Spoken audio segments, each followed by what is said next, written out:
Oh, are we live? Are we live? Hello, everyone. I think we may be live. Oh, can you see Ginger? Ginger.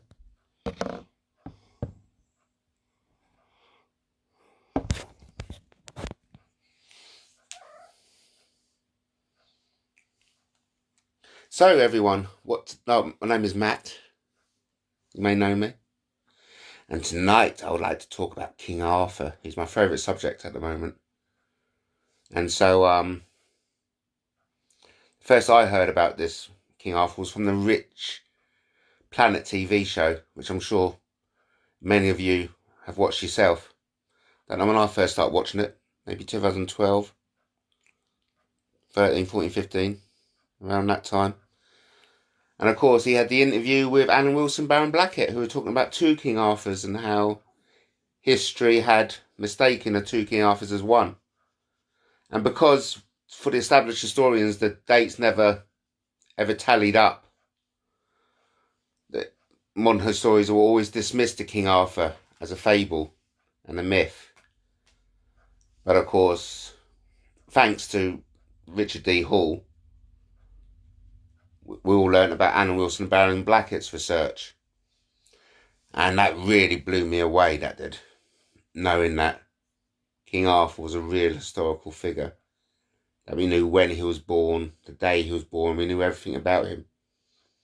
Because apparently, according to Alan Wilson and Baron Blackett, the ancient Welsh records, the Cymru records, are actually one of the most detailed ancient records of any civilization.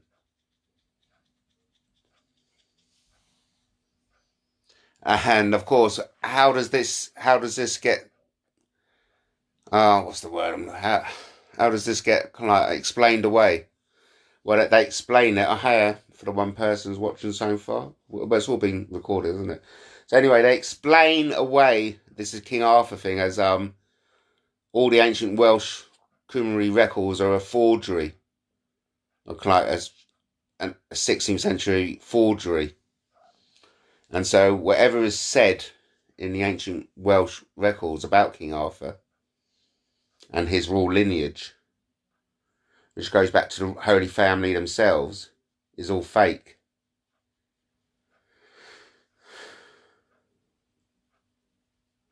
It's typical of it, isn't it? And it's so basically our history now, today, 2019, is based on the biased and prejudiced findings of Victorian historians. And of course, what Anna Wilson and Baron Blackett have done their own research, starting from the original sources, and in doing so, have changed the history of Britain. And so, of course, like you, and they're still available now. Richard D. Hall's interviews of Anna Wilson, Baron Blackett, and then you naturally go onto YouTube and you watch some more videos. You end up buying the books, like I did.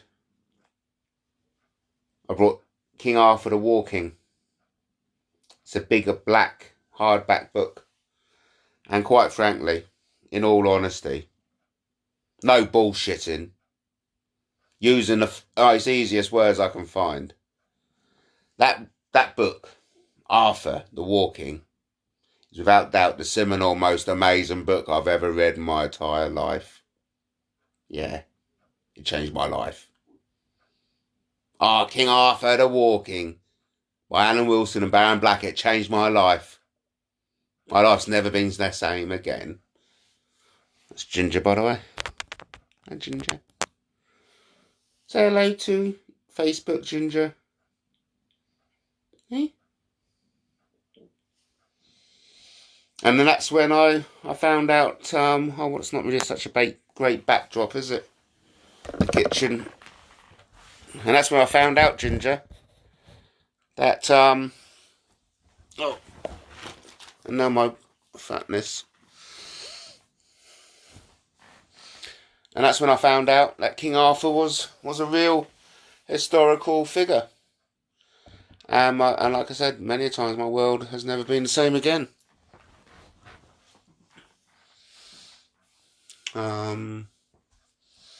What else is there to say about King Arthur? There's so much to say. I mean, let's just dive into it, okay? So, what I'd done, I was blown away with the information. Absolutely blown away. And so I had to learn more and more about it. And that's what I've done. I bought some more and more of their books. I've got all their books, bar none. Yes.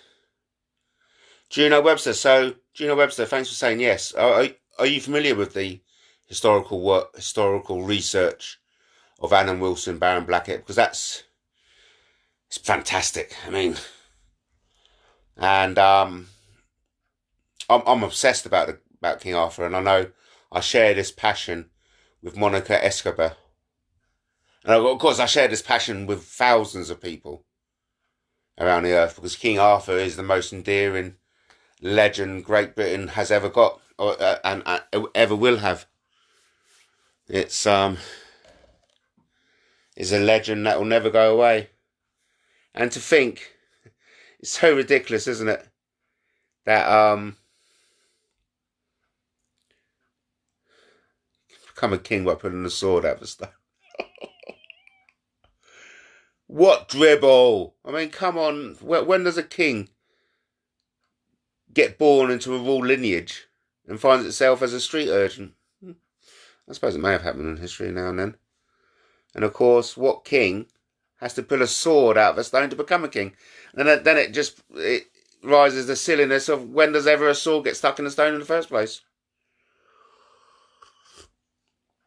What I think has happened, correct me if I'm wrong, but in the old days, when they forged the stone, didn't they used to let's have a stone, didn't they? And they chisel out the shape of the sword. And then they chisel out the same again for the top. So you've got a bottom and top. You bind those two sides together. And you make a mould, don't you? A cast. And no doubt that's the cast in which the molten metal is poured, allowed to cool.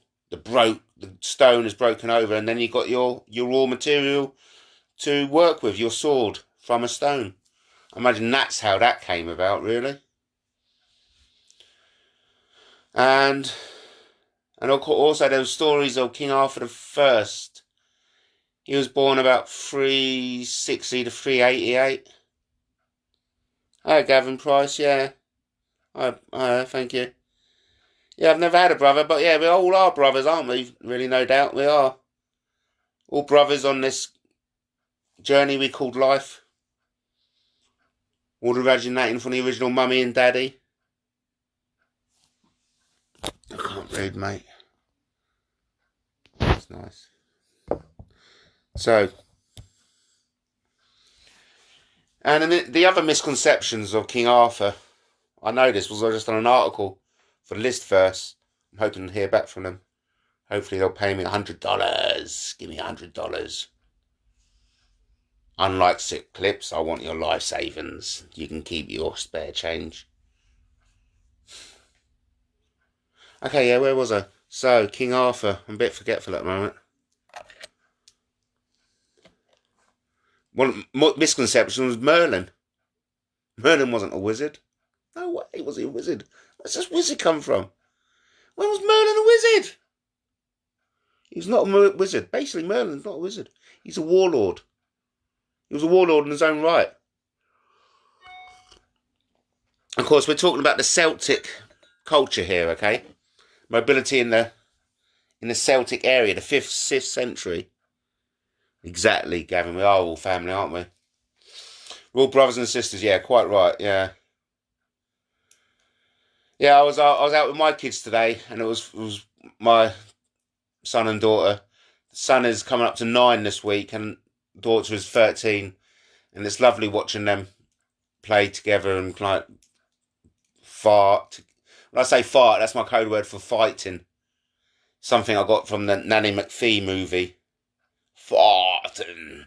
It's a little in-family joke. Yeah, so we are all family, and aren't family lovely, especially when they're your own kids. So yeah, and King Arthur had family. King Arthur had family, didn't he? King Arthur the First, like I said, he was born about 360 to 388. He died, and he was the son of Magnus Maximus, and he was the grandson of the Rome Emperor Constantine the Great. So, of course, that royal lineage went all the way back to the Holy Family themselves. So, King Arthur the First, he fought many campaigns on behalf of his grandfather, the Emperor. So he had fights. He was fighting the Romans in France, in Germany, in Italy, in Switzerland. So I mean, there are tales of kind of like Arthur the First fighting his way all the way down to Italy to grab a sword out of the Emperor's hands, and then he kind of like rode back with the Emperor's sword. And that's a good kind of like. I've just gone and got the sword of the Emperor. So if you want to mess with me, you're messing with a dangerous character. King Arthur the First died in battle, about 388. And then King Arthur the Second was born on Christmas Day, 503. The snow covered the Welsh countryside, and making their perilous journey were 3 monks and a bishop Dyfrig. There was word that the nation's newest son was about to be born. And so that was why the bishop was sent out by the paramount king, King Dyfrig or King Theoric. These Welsh names have always got 2 names, haven't they? And so the bishop was sent out. It just so happened King... Oh, look, Devi Meadows. Yeah, hey, buddy. Yeah, thanks. So my sister's gone to bed early. And just chillaxing tonight. And, this is great, isn't it, going live? So I thought I'd go live, talk about King Arthur. I love me King Arthur. I love me King Arthur as much as I love my King John.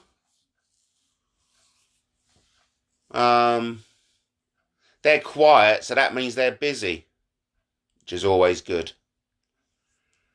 I know John does a hell of a lot of work, and he's doing a hell of a lot of work now as we speak. But of course, you've got to take advantage of this technology, haven't you, Debbie? Hey? Like, Debbie, I mean, I'll love to talk about what you told me on Messenger, but I won't, because I don't know, but beware, I've got a big mouth. And what I also like watching, going away to King Arthur, but I will be coming back to King Arthur a lot, because I'm obsessed with him. I love watching the tarot cards and what they're saying about the royal family. I mean, by all accounts, they're separated. Can you believe it? Can you believe it? Yeah, I know. So many secrets out there, aren't there? So many people know so much stuff that they're not telling other people. I remember in the army, I met someone who knew something about aliens, and he was like dead sure that aliens existed. And I was like, come on, tell me. He goes, mate, I know I was there somewhere. I was present at something that in which something happened, in which I know for certainty aliens are real. And he would not tell me. So frustrating.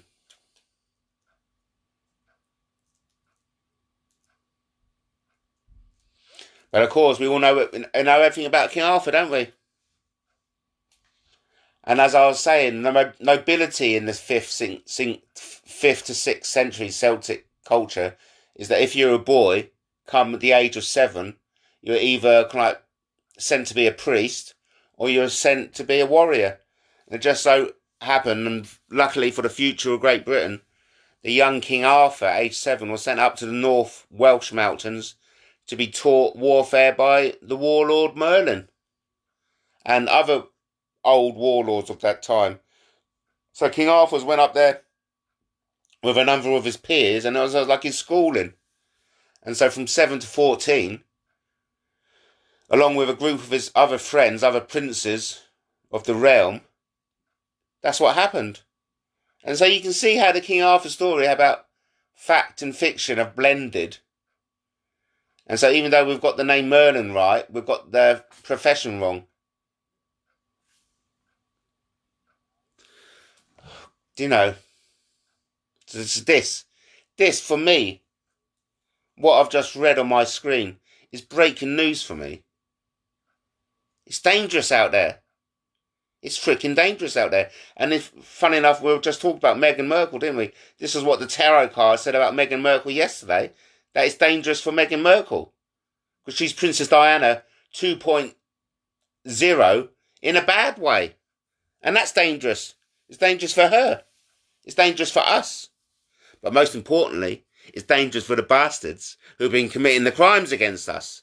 That's what it's most dangerous for.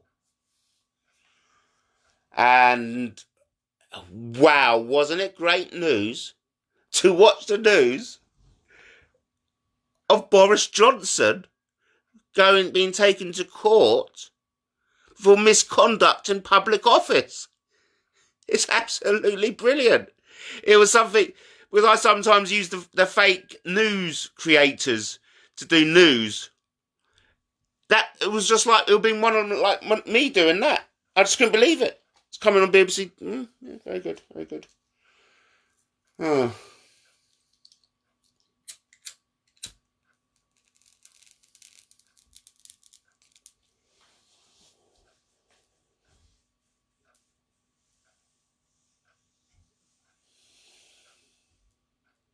Perhaps this is how it starts.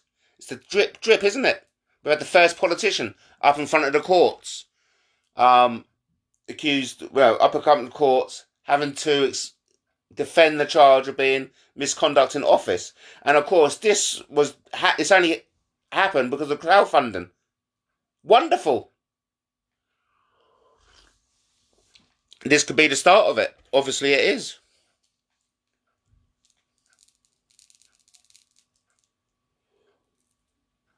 Back to King Arthur though. His father became lame. Now that's a story in itself. King Arthur's father was King Maurice. And he was on a government... Oh, there's John. Hi, John. John, feel free to call in, my friend, anytime. Call that today, yeah.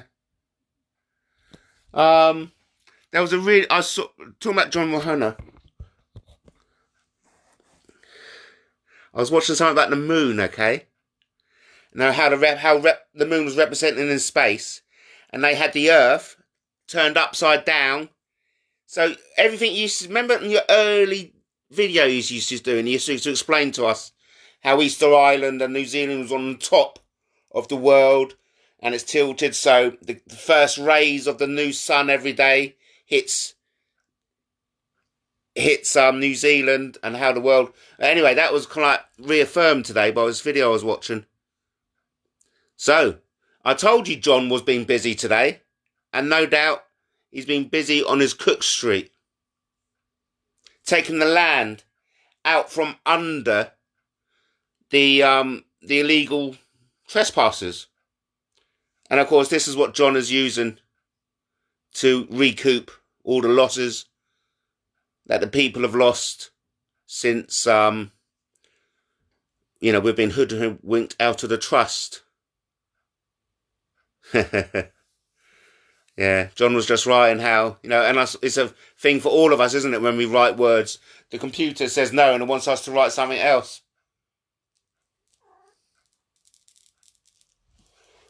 You agree, Ginger?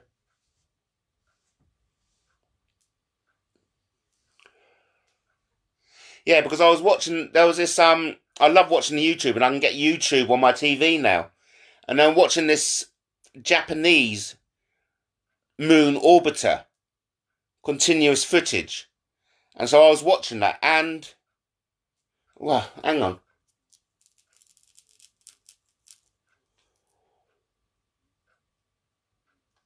Again, the most fascinating thing I've ever seen.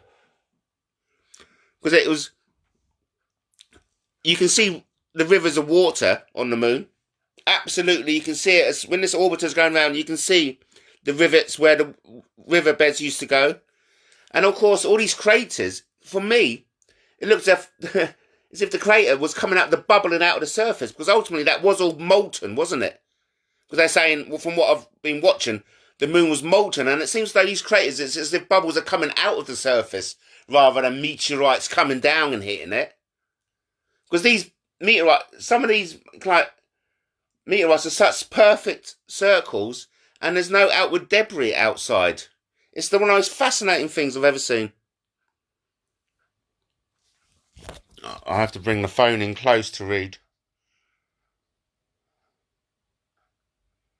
Yeah, now look, and that was one of the things. So of course, John has fascinated me in many aspects, and which is why I'm a big follower of John. Not only has he spoken about the law and using the law as king bench, but he's also spoken about the tidal energy, which I find fascinating. But then the Easter statues, and that's all fascinating. How I'm taking the spirit from the Moai, but most importantly, what he talks about how the earth.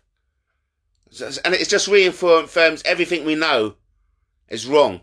And then here come this man from New Zealand talking on videos, confirming everything what people have been saying anyway. I mean, and it's been an absolute journey with John. It really has. So, what is John like living from a car? I go and make me a hot coffee in the back of my car as a cook. Well done, John. Reminds me of a friend I've got called Glenn Wise. He doesn't come back into Sussex anymore because of the treatment he's received from Sussex police. Now look, Russell Lane. Okay, I'm gonna have a chat with Russell Lane. Now, yeah, I mean, of course, I like to think every researcher of our calibre has watched a funny thing happen to on the way to the moon. And of course, that's great advice by Richard Lane. But Richard Lane is a renowned UFO researcher. And please, if you haven't done so already, Facebook him and some of the stuff he's coming out with. I mean, only this last week alone, UFO sightings. I mean, it's just amazing. And it's convinced me, without a doubt now, we're not alone. I mean, come on. Oh.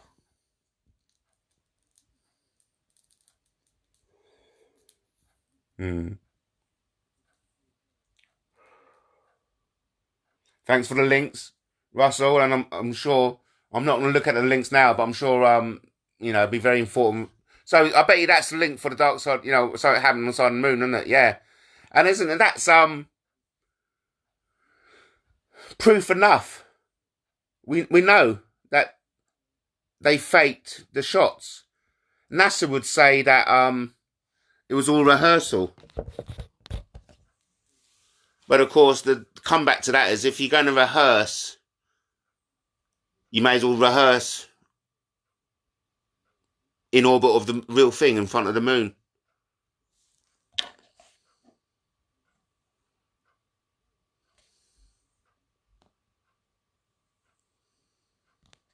Yeah. King Arthur's he had 12 decisive battles to unite all of England. And within those 12 battles, he fought back the Picts, the Scots, and the Saxons.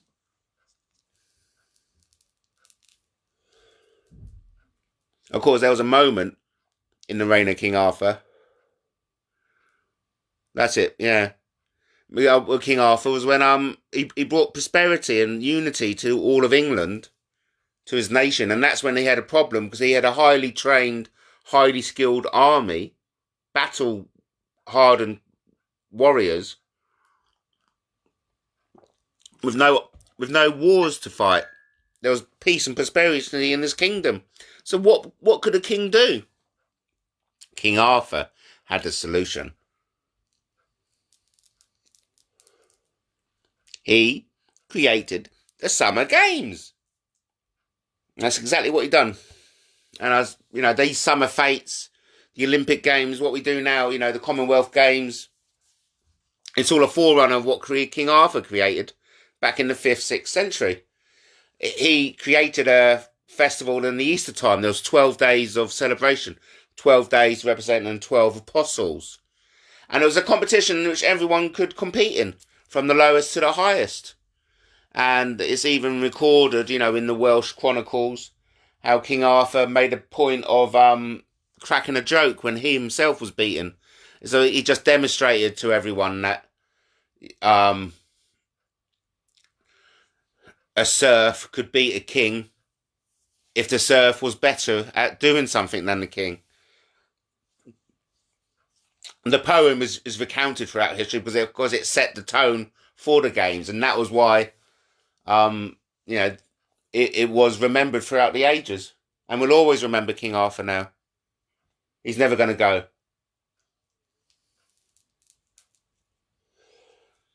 Now, Hollywood always kind of like, it sells us the picture that skullduggery and perversion spelt the end of the King Arthur's life, King Arthur's story. And that was something, I never felt comfortable with the King Arthur story.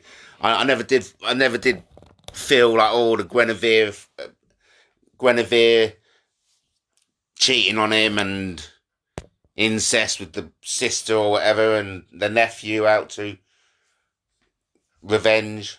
It never rang true of me, and none of it was true. Because ultimately, King Arthur's kingdom was destroyed by asteroid debris. Yeah, from above. The red dragon flying across the sky, raining devastation down upon his kingdom. So imagine, how long would it take for a meteorite to sail across the sky?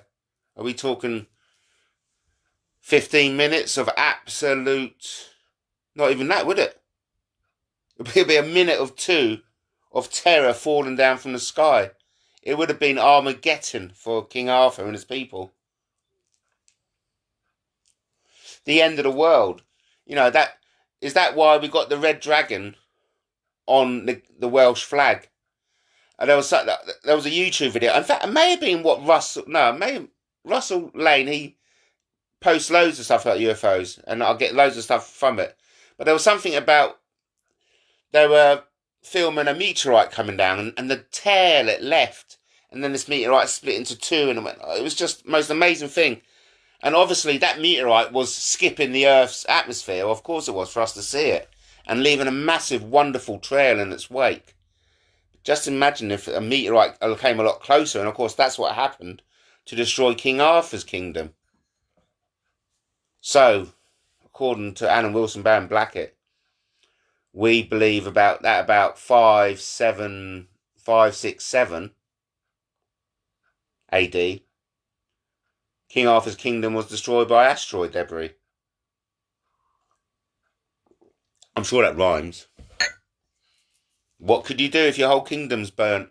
That's history has remembered that time as the Dark Ages, of course. That's where nothing could grow in Britain.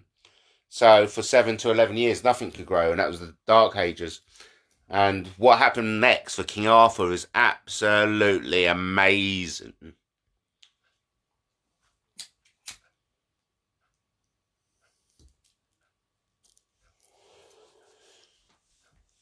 He essentially sailed to America. Now, I bet you weren't expecting that, were you? King Arthur sails to America. In 700 ships. His brother, Maddox, was maybe at sea when the meteorite struck. I don't know how that happened. Freaking hell, we're talking about what? 5, 6, 7 AD. I don't bloody know exactly how it happened. But apparently Maddox, his brother, King Arthur, was at sea when the meteorite struck. And, maybe he was like washed out and had no choice but to go that way. But either way, Maddox discovered America. And that's recorded in the Indian tribes legends anyway. So that's verifiable. Maddox discovered America and brought back a native as proof.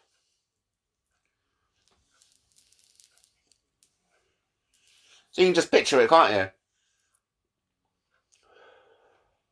Armageddon. King Arthur's kingdom smashed, obliterated. His people scattered to the four winds. His army everywhere. His navy in disarray. They regroup in Brittany. All regroup. Assess what's happened. Then Maddox comes sailing in. Where the hell have you been, says King Arthur. Maddox says, you will not believe where I've been. There's a massive expanse of land, and according to this guy I brought back with me, there's no kings protecting it. And so the Welsh chronicles record a poem, like hundreds of which involves hundreds of questions from King Arthur to this native black-skinned who the native black-skin who Maddox brought back from America, from Tony Lorenzo. Life claim. Nice. Yeah.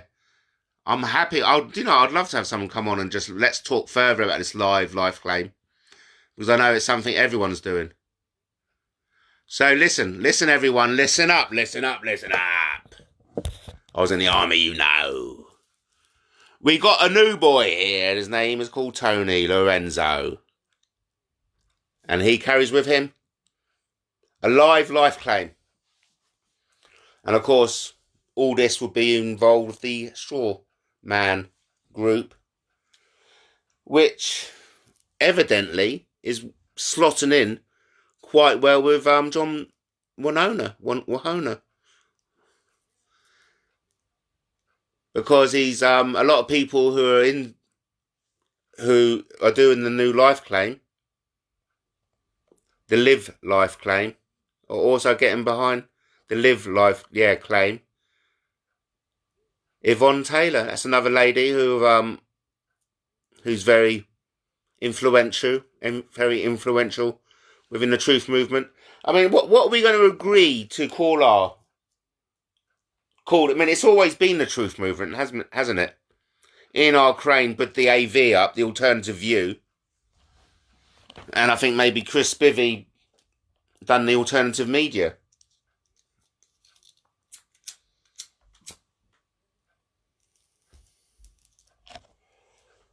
What are we as a movement?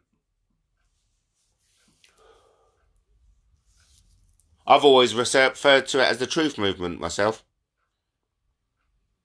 But evidently, the life claims, the strawman group of school of thinking, slots in well with what John is doing. Yeah, respectfully. Yeah, now Tony, about going live. The way I'm seeing it is, it's a tool there that's got to be utilised. And it is embarrassing. Of course it's embarrassing. And I'd rather not. I'd rather do what Grobnob does. And use a troll model. I'll try to get my head around the OBS. Or like showing the screen. Showing the public the screen of what I'm seeing. So I'll do it that way. But either way, ultimately, we just got to get out of the comfort zone. Go live. Because it's a great way to tell the world what you want to tell them. Just like tonight, it's all about King Arthur. And what you've learnt so far is that he was born on 503, Christmas Day. That he went to school and taught by Merlin to be a great warrior. That he fought 12 decisive battles to unite Great Britain.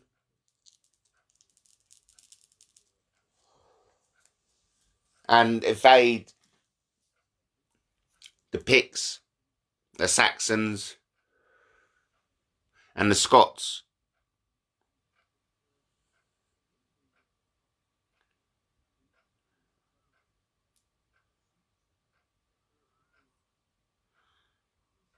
I'm sure Tony, John will appreciate that, Tony. It's great that John's getting so much pledges of support.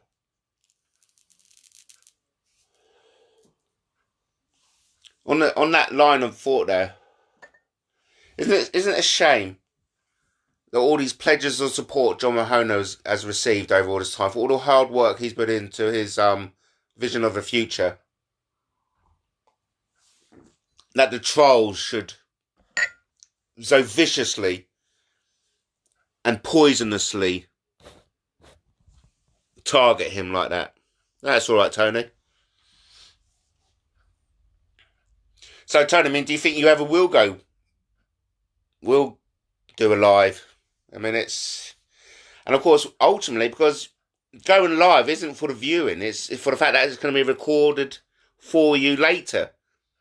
There's going to be a digital footprint of what you've done, and you can always download it and put it onto your YouTube. And ultimately, that's what the beauty is of this Facebook, because everyone's got busy lives, and if they're flitting through their newsfeed, it's good. And what I'm going to try and hope to achieve, the more I do it, the more comfortable I'll get to do it. Okay, look, Yvonne Taylor, she suggests we just ignore the trolls and block them. I never used that style. I never used that style, and I'm open to engaging with the trolls, because it is time to engage and unite. I mean, I actually talked to Grobnob. Guess what happened last night? I shall tell you, because you may not know this. I'm loving YouTube at the moment, and like I said, I can press a button on my mobile phone for YouTube to play on my TV, so I do that a lot. And at night before I go to bed, I listen in to Grobnob. Now, Grobnob is the world's greatest troll. He trolled me while in the Hoxted. So he's a troll, vicious troll, nasty piece of work. Okay, he's one of the Hoxted crews, and I recently found out about like 2-3 weeks ago that he does his own YouTube channel. Wow! I wish I'd known sooner. I would have listened into a lot sooner, but I only recently found out. So I've been listening in, and he's been talking about me. I'm a researcher and promoter at best. Okay? Keep it to yourself what you are at worst. Hey, mate. About my confidence in you. Guess who's it about? Of course it is, and you know the answer, don't you? Before I say it. It's about the confidence in you. Because remember, when you lay down on your pillow tonight and you think about the day you had, you got to say thanks to someone. And do you know who that someone is? Do you know who that thanks goes to? It's you, mate. It's all you. Got to have confidence in yourself. And I've got confidence in you, that you've got the confidence in yourself to carry your dreams through. Yeah. Good, I'm glad. And thank you ever so much for laughing and giving me the hearts. Because, I'm certainly not doing this to cause any hate or mistrust or any bad feelings. It's purely meant to entertain. And I was telling you about what happened last night on Grobnob's channel. It's all right, Tony. And look, Tony, with all this technology at our fingertips, I know it's very easy for you to press something. You basically go, press that, maybe that, and then press that. And apparently what will happen is you'll get through. Basically, you'll get through, have a little chat.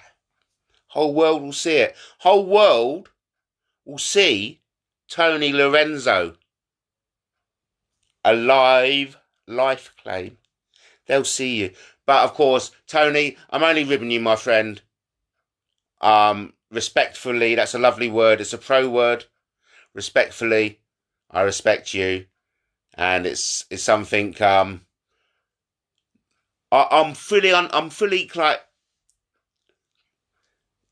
what's the word? I fully understand and sympathise with the not getting out of the comfort zone. It's much better to keep stay in the comfort zone, baby. Oh, hi. All been busy all day, yeah. So it's good to be busy, isn't it? I was busy today. Busy day with my kids. Lovely. A nice long walk along beach, about 7 sisters around that way. So, tell us, Marion, Alexi Hayden. Marion Alexi Hayden. What you been busy all day for? What you been busy for? And while you tell us why you've been busy today, I'll just carry on with the King Arthur story, because where are we? Done the Summer Games. Great success. And at the end of the Easter parade, he used to parade on a horse, and he used to have a shield. And on his shield was the Virgin Mary and the baby Jesus. And then he used to hold another religious relic. And then he used to, in all his finery, he used to ride through the city, and then he had his bishops behind him and all the soldiers. It was great, it was. Then his kingdom was destroyed. The asteroids did strike. Found out that his brother discovered America. He brought a native back. It's recorded in a poem how King Arthur drilled this native dark skin about, what is this new land, what kings are on it, what's its vegetation, what's blah, what's this. So eventually King Arthur's convinced, right, there's a land out there and it's got no kings, and it's open virgin territory. And so he builds 700 ships and off they go. King Arthur and his people, the survivors of the devastation to his kingdom, sail across the Atlantic. Centuries before Columbus, they sailed up the Mississippi, and they make land at Kentucky. Dismantle all their ships, make base, put up fortifications, with all the bollards up and sentries on. And as far as King Arthur knew, he'd led his people to salvation and found a new home for them to start again.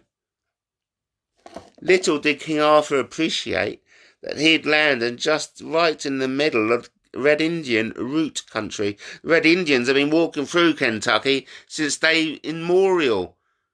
And now some medieval king from across the great expensive sea has come over and set up camp right in the middle of Kentucky.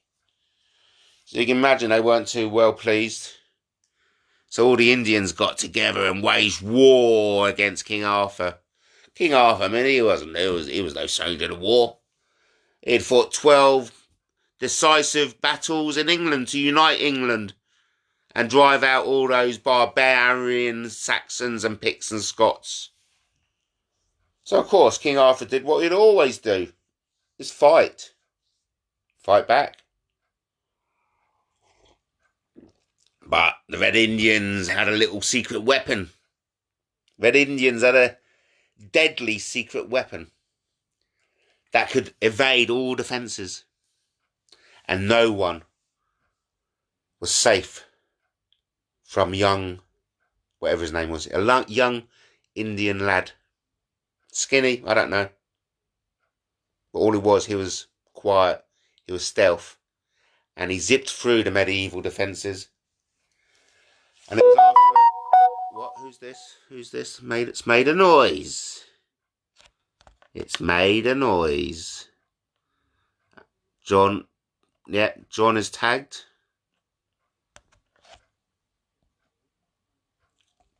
It's always a bit... something makes a noise. I don't know.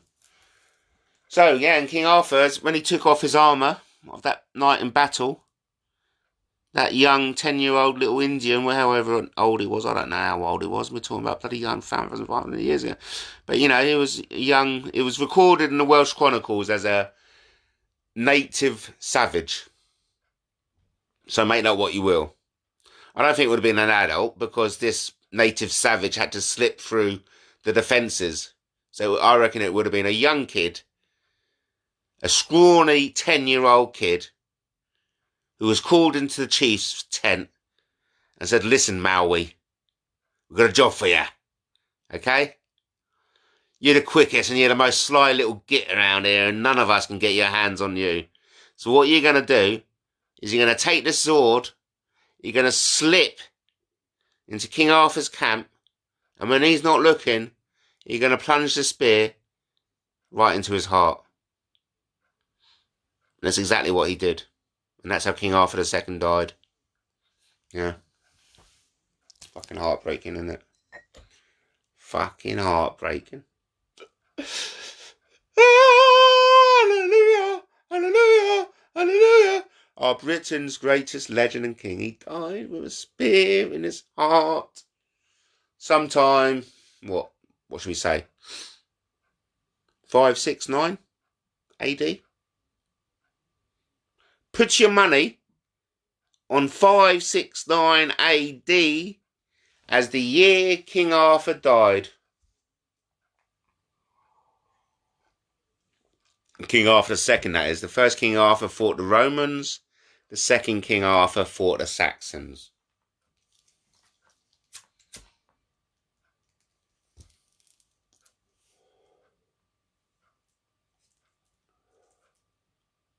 So it's recorded how King Arthur's body was wrapped in 3 deerskins. And so his body and items were sewn up in 3, and then a certain squad of people were selected to sail back to Wales with King Arthur's remains. And of course that's what happened.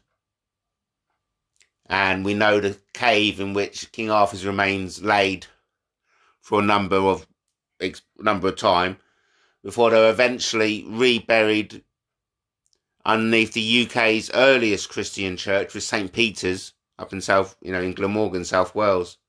That's actually owned. The land is owned by Alan Wilson and Baron Blackett. And they have done excavations there. And they found the King Arthur sword. Sorry. Don't get excited. They found no King Arthur sword on the grounds of St. They found a King Arthur cross. So it was a solid kind of like silver cross where the inscription it says I don't know what it says. Some reference to King Arthur, anyway. I think it says Artorius Rex. I think it says Artorius Rex myself. Here lies Arthur. Well, no, that'd be too convenient, wouldn't it?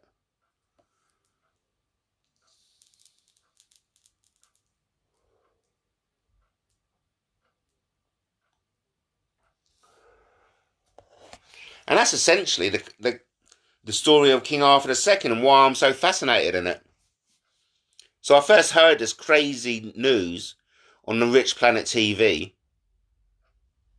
mean, do you remember watching that, the Rich Planet TV? It was so good, wasn't it? Because he pretended he was, John Mahona, just with Andy. Yeah, right, that's good.